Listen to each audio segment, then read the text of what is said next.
Mirabasika rehetra manaraka televiziona malagasy indray tanatin'ny fandarana mety tetry ny andro amin'ny takariva ity. Ao anaty izay mety tetry ny andro izay dia somary mijanona mafapana hatrany aloha amin'ny ankapobeny ny andro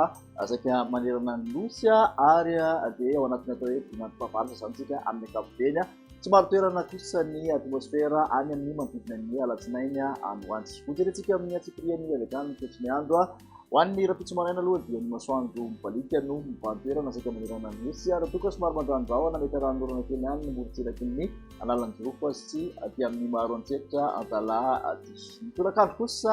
indray dia mbola mijanona hitoetra hatrany ny masoandro mibalika saika manerana ny nosy misy tadifindrahona kely ny takariva aty amin'ny tany Bombolava mahazo ny tapany avaratry ny Mandrivazo iny aty avakana karatra ilalefan'ny Amoromanisy Otomatsiatra mitoraka izany ihany koa aty amin'ny Analalava sy Ambilobe dia misy tadifindrahona kely ny ankoatr'izay fa indrindra ny rahona sy ny masoandro. Ho an'ny vinavina ho an'ny maripana ho an'ny rapitso ary dia manodidina ny 4 ka hatramin'ny 9 degré celsius eo ny mafana indrindra aty amin'ny faritra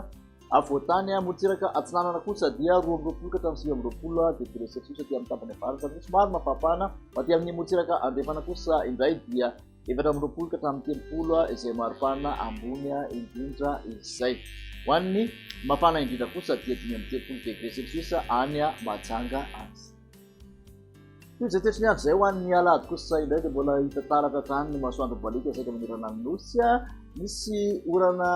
mandalo kosa aty amin'ny morotsiraky ny Toamasina mahazo ny Analanjirofo sy Antala aty ary aty amin'ny morotsiraky ny Analalava. Ho an'ny maripana voavinavina dia manodidina ny 12 ka hatramin'ny 14 degré celsius hatrany ny mafana indrindra aty amin'ny avoatany 12 ka hatramin'ny 20 izany aty amin'ny motsiraka atsinanana ary 17 ka hatramin'ny 30 aty amin'ny motsiraka arevany nosy ny mafana indrindra kosa dia Maeva Tanàna sy Mahajanga 30 degré celsius.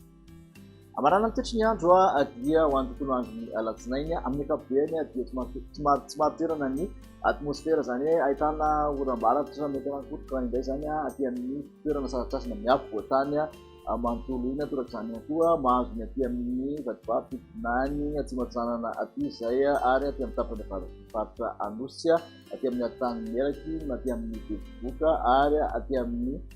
Sofia aty ny ankoatr'izay moa dia hitandrindra alohan'ny rahona sy ny masoandro. Raha ny maripana voavinavina araka izany dia manodidina ny 12 ka hatramin'ny 19 hatrany aty amin'ny avoatany mafana indrindra motsiraka atsinanana 13 ka hatramin'ny 17 degré celsius raha toka 19 ka hatramin'ny 19 motsiraka andrefan'ny nosy mafana indrindra 30 degré celsius Mahajanga no ahitantsika izay. Makasika ny tany falitolon-drivotra kosa indray eto Antananarivo renivohitra dia antonina amin'ny ankapobeny izay tany falitolon-drivotra izay manodidina ny fetran'ny OMS avokoa ny rehetra voaray. Raha ny mandrafitra ny mety tetry ny andro ho an'ny 3 andro manaraka kosa no jerena dia vinavinaina mijanona ho antoniny aloha amin'ny ankapobeny izay tany falitolon-drivotra izay. Makasitraka anao indray manaraka izay hatramin'ny farany mahasoanao indray ao amin'ny manaraka ary veloma tompoko.